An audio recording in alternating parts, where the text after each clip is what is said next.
Saudações acadêmicas a todos, um grande abraço. Eu sou Júlio Henrique, fiz esse trabalho juntamente com o professor Fernando Caio, somos do programa de doutorado da FUCAP. Então, nós vamos estar falando aqui no trabalho número 3104, Ativos Intangíveis e Estrutura de Propriedade, Evidências no Mercado Brasileiro. Esse estudo foi concebido a partir de evidências empíricas de estudos anteriores que demonstram que empresas intangível intensivas são mais financiadas por capital próprio. E também o mercado brasileiro possui característica de concentração de capital. Além disso, a estrutura de propriedade ela pode exercer influência positiva e negativa sobre o valor das empresas, mediante os efeitos incentivo e entrincheiramento, respectivamente. Todos esses resultados estão discutidos no trabalho e referenciados, né? Então, tivemos a seguinte questão: existe relação entre estrutura de propriedade e ativos intangíveis no mercado de capitais brasileiro? O nosso objetivo foi analisar as influências da estrutura de propriedade no nível de intangibilidade das empresas. E para isso, nós consideramos que a estrutura de propriedade, ela vai ter aí os seus efeitos, tanto envolvendo direitos sobre fluxos de caixa, quanto direitos sobre controle. Então, poderia ser concentração ou dispersão de propriedade e a concentração ou dispersão de controle. No referencial teórico, nós abordamos ativos intangíveis, fizemos aí as discussões conceituais, características, descrição de influência sobre o desempenho e valor, ambiente econômico e particularidades de setores, as relações com ciclos econômicos. E do ponto de vista de estrutura de propriedade, tivemos aí uma consulta em vários artigos seminais. No geral, eles postulam que a estrutura de propriedade tem aspectos positivos e negativos, tanto na dispersão quanto na concentração de capital, e tem potencial de influenciar o valor de mercado das firmas. Então, nós fizemos uma consulta, descrevemos e discutimos várias pesquisas anteriores, vários artigos, para enriquecer esse referencial teórico e, assim, nos dar embasamento para a formulação da hipótese. Então, partindo do referencial levantado e das evidências empíricas que nós obtivemos, levantamos as seguintes hipóteses de pesquisa. A hipótese H1, a concentração de propriedade, espera-se que tenha relação positiva com a intangibilidade da firma. E a hipótese H2, a concentração de controle, ela vai ter relação negativa com a intangibilidade da firma. E isso será testado posteriormente. Em relação aos procedimentos metodológicos, o estudo é exploratório e descritivo. Estudamos o período de 2014 a 2019. A amostra foi composta por 92 empresas, constituídas da seguinte maneira. Inicialmente, nós pegamos o índice Brasil Amplo, da B3, com 149 ativos, e efetuamos as exclusões que normalmente são efetuadas mesmo nas pesquisas de contabilidade e finanças. Então, nós excluímos as instituições financeiras e de seguros, pois elas têm características particulares em relação à alavancagem e sistema contábil, plano de contas, enfim.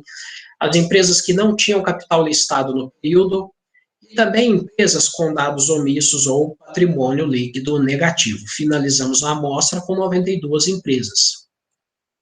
As variáveis utilizadas foram variáveis independentes, são aquelas representativas da estrutura de propriedade, a variável própria e conte, respectivamente, direito sobre fluxo de caixa e direito sobre voto, e também essa variável de 3 principais acionistas, ambas como percentual total aí de participação dos maiores e principais acionistas. A variável dependente seria o nível de intangibilidade da empresa, que nós adotamos a proxy, que demonstra aí a diferença, né, a relação entre valor de mercado e valor contábil do patrimônio líquido. As outras variáveis de controle são aquelas comumente utilizadas nas pesquisas de contabilidade e finanças: governança corporativa, tamanho, endividamento, rentabilidade, risco, crescimento. Partimos nas seguintes etapas. Primeiramente, uma estatística descritiva, onde nós caracterizamos as amostras em relação às variáveis independentes, como que seria a estrutura de propriedade, e em relação à variável dependente, como que seria em relação ao nível de intangibilidade das empresas. Efetuamos os testes de validação dos pressupostos para a regressão. Tendo validado esses testes, partimos para a regressão linear múltipla, através do modelo descrito no final do slide.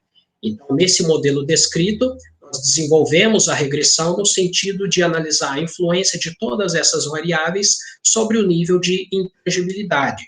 Claro, dedicando maior atenção a respeito das influências das variáveis representativas de direitos de propriedade. Os resultados, resumidamente, nós temos aqui esse quadro com o resultado da regressão. O trabalho possui mais resultados, né, com os resultados das estatísticas descritivas, os resultados também dos testes de validação dos pressupostos.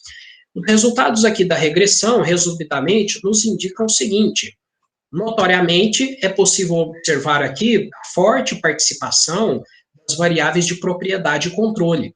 Elas obtiveram coeficientes mais representativos e todos eles foram aprovados pelo p-value, pelo valor menor que 0,05. Então, a gente observa que existe relação positiva da intangibilidade com a estrutura, com a concentração de propriedade, né? Existe relação negativa da intangibilidade com a concentração de controle. Então, quanto maior a concentração de propriedade, maior a intangibilidade. O mercado percebe uma melhoria e especifica a ação dessa empresa, né, considerando vários possíveis motivos, entre eles uma possível redução em custos de agência, certo? E também em relação a controle, a concentração de controle faz reduzir o nível de intangibilidade da empresa. O mercado pode não perceber muito bem essa questão do controle muito concentrado e pode haver aí uma penalização, um desconto no valor de mercado da empresa. Foi possível confirmar tanto as hipóteses de H1 quanto H2.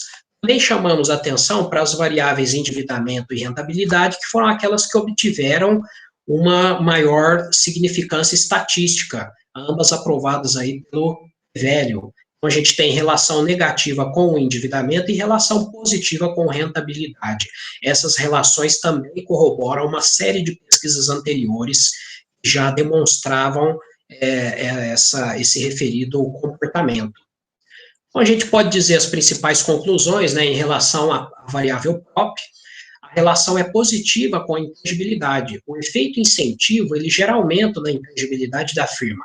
Quanto maior for a concentração de direitos sobre o fluxo de caixa, melhor a avaliação do mercado sobre a empresa, a possibilidade de reduzir problemas de agência. Esse benefício de concentração de propriedade, ele é percebido pelos investidores, valorizando as ações da empresa. Dessa forma, os efeitos positivos da concentração de propriedade sobre o valor de mercado já eram relatados por outros estudos seminais, eles também ocorrem em relação ao nível de intangibilidade das empresas.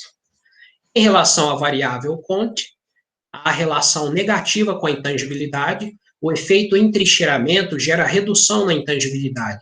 O excesso de direito de votos nas mãos do acionista controlador, ele pode denotar maior expropriação de minoritários, conduzindo a má percepção do mercado sobre a empresa, reduzindo a sua intangibilidade. Isso condiz aí com a afirmação de Laporta, que defendem que estruturas dissipadas são benéficas, pois diminui a possibilidade de expropriação, principalmente naqueles países de fraca proteção legal. Esses resultados também aproximam-se com a constatação de que quanto maior a concentração de controle, menor o valor de mercado. Esse estudo apresenta algumas contribuições para pesquisas futuras, para dar continuidade nas discussões, nos debates, né? As variáveis representativas da estrutura de propriedade, tanto propriedade quanto controle, elas apresentaram maior relevância estatística do que as demais. E isso permite sugerir que os fatores geradores de intangibilidade, eles não estão relacionados somente a resultados financeiros, econômicos, não são relacionados apenas a informações constantes nas demonstrações contábeis. Abrir espaço para que sejam pesquisados outros fatores determinantes de intangibilidade das empresas, que não apenas variáveis financeiras e econômicas. E o trabalho apresenta uma inovação, no sentido de explorar a intersecção entre ativos intangíveis e estrutura de propriedade, contribuindo com a comunidade acadêmica através de novas evidências para discussões e ampliação da literatura. Então, essa é a nossa proposta de trabalho, todas as contribuições são muito bem-vindas, agradecemos a atenção, um grande abraço e excelente evento a todos nós.